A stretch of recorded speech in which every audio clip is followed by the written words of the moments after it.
Got a phone here today from a brand that I have never looked at. It's the Oukitel K6000 Plus. Now the 6000 means that it's actually got a 6000 milliamp hour battery in there, which is a huge size for a mobile phone. Some tablets don't even have that kind of capacity.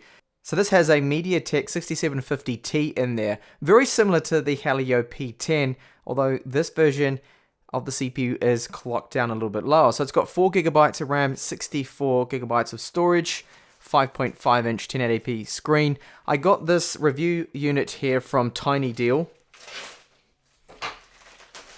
and they sent it to me with DHL, and I paid €27.17 tax on this.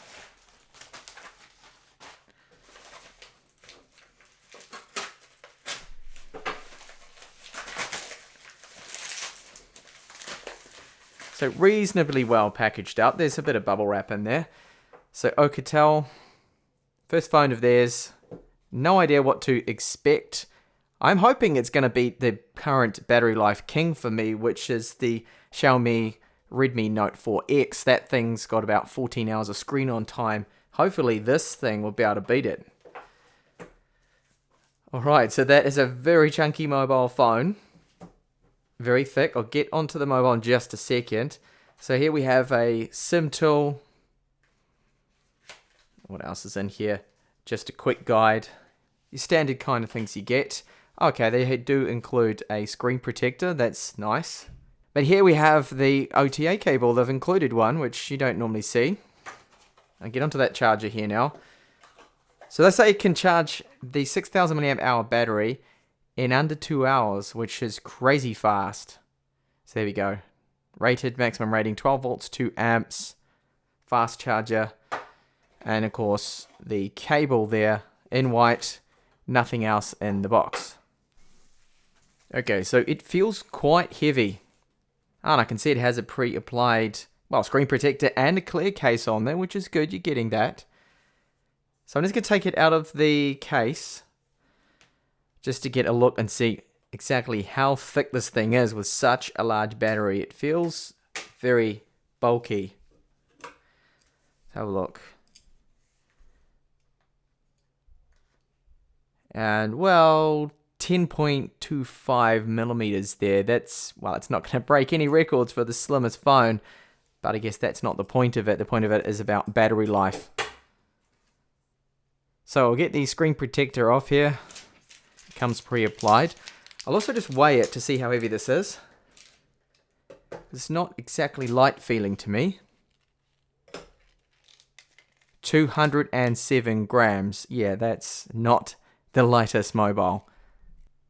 So it has 2 SIM card support, or you can put a SIM card and a micro SD card in there. There's the instructions there on the back, which is good to see that we've got micro SD card support on that if 64 gigabytes isn't enough for you.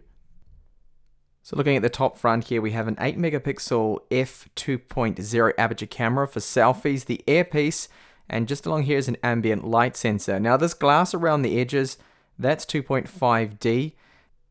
On the front there is a physical home button, which is a click-in type that also acts as the fingerprint reader for fingerprint security. I'll set that up later on in the video.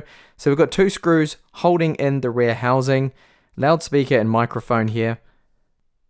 On the right side, the power volume buttons, these are made out of metal. They're not, I wouldn't call them loose, but they've got a little bit of play in them, but they don't rattle around, which is good because I do find that really annoying. Now you can see the joins here, the top bottom parts for the antenna reception, they're made out of plastic, but you can see that the fit of them isn't exactly perfect. I guess it comes with the territory with the price of this mobile. Along the top, a 3.5mm headphone jack.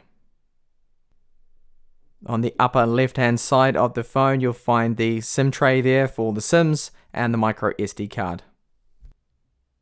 And lastly, the rear of the device, we have that 16 megapixel camera. It's got phase detection, autofocus. Below that, 2 LED flashes. And you can see the difference between the metal rear here and then the plastic along the top. Overall, my first impressions are that the build quality is decent. It's okay, but it's definitely not a flagship premium device, that's for sure, because there are some minor imperfections with the fit. So time to power it on for the first time. Now the screen is 1080p and it should be running Android 7.0, which is another bonus there. And I do believe it is a stock ROM, or it's got a very light skin on it if it does have one. Okay, so let's have a look at the ROM. Doesn't seem too bad to me. There's really no bloatware on there that I can see. Okay, we've got a few Google apps and whatnot on there. So FM radio's there, I do believe. It's hardware as well. Yeah, so you need headphones to plug in that. So that's hardware, FM 100% on that, not using software or streaming, which some mobiles do. So under storage, we've got almost 54 gigabytes free. And available memory to us on first boot is around 3 gigabytes. It's using about 1 gigabyte at the moment running the operating system here. So the screen of it actually looks quite good, not bad at all. I think it's made by Sharp, the panel. And viewing angles look standard, it's IPS. Now maximum brightness also is looking good. It's probably going to overpower my camera settings, but not bad at all. So I have connected up to my wireless network. Now it did not detect or see my wireless AC network at all. So it doesn't seem to support the 5 gigahertz band for wireless. You've only got wireless in. There are no system updates at the time of this video. The ROM it's on seems to be the latest there because there's nothing coming back. At least with their over-the-air update system, that is. Now the menu keys, recent apps, and back button there, you can see those capacitive buttons are backlit. The backlight that it has isn't very bright. You can just make them out. I'm going to set up a fingerprint now, have a look at the fingerprint reader, how it performs. It's quite funny, it's asking me to locate my fingerprint sensor on my phone, and it's showing the location of it on the back. It's not there, it's up the front anyway. So I need to place my finger on here just like any other phone, move it around, and do this approximately 10 times, I think it is. Okay, now I've done that very quick. This is just a very quick test. Oh, it wants my PIN first. Okay. Now I'll try it. There we go. Now it's working. Now I don't need to press down or anything. It's a straight wake and unlock. That is actually working quite quick. And as you can see, it's worked every single time there for me. So not bad fingerprint reader performance so far. So I've just noticed a bug, sadly, already. I've only literally had this for 30 minutes, not even that. It's dropping wireless. So I was connected up. Apparently it says the signal was good, and then it just completely lost my wireless connection there. Just completely dropped it. I'm hoping it's going to connect back up again, but not good to see this so early on in me testing this phone. Time to test out that single loudspeaker it has, downwards firing on the bottom.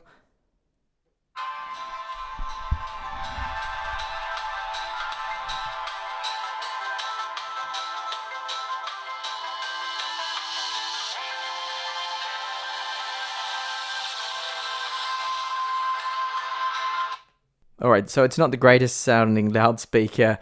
It peaked about 90 almost decibels, but there's lots of distortion. There's really hardly any bass, so a very average sounding loudspeaker on this mobile.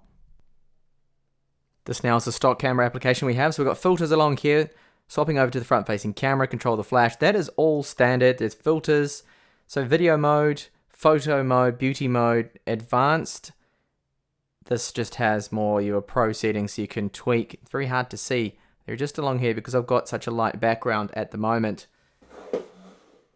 That should help a little. You can see we can tweak the ISO settings, your white balance, and control the exposure there. So I move into video, just have a look and see what settings we have.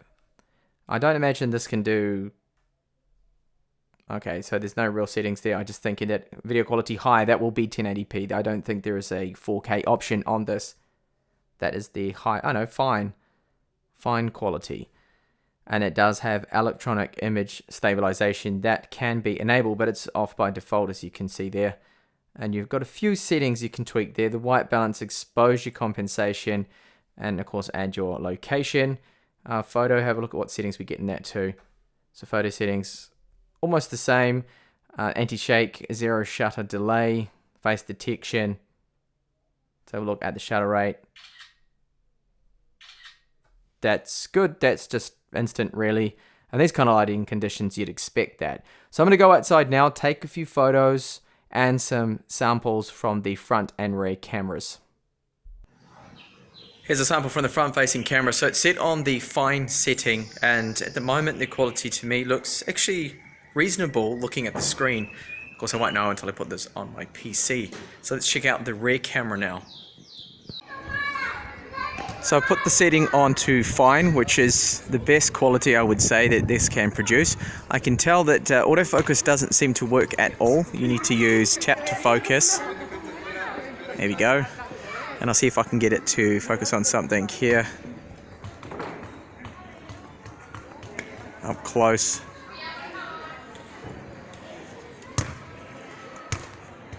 So my first impressions of the video quality so far look to be very average.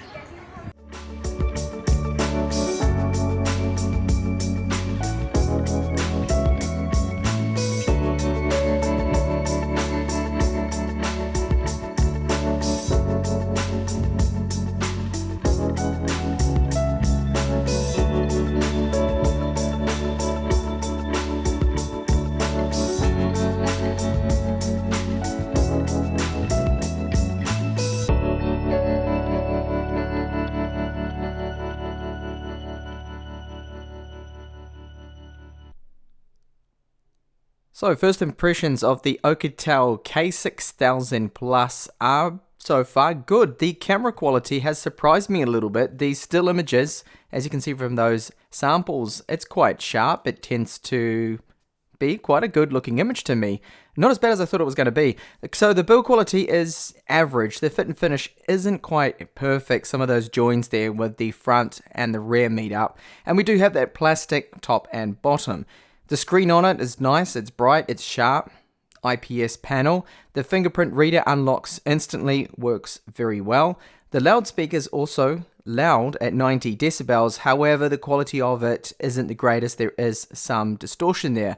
A nice ROM on there too, so there's no Chinese bloatware or it's not cram-packed full of useless applications which you often see. Relatively stock. Most of it there. There is one con that I have discovered so far, and it could be a bit of a deal breaker. It seems to be dropping the wireless, at least for me, all of the time. It won't hang on to the connection for very long.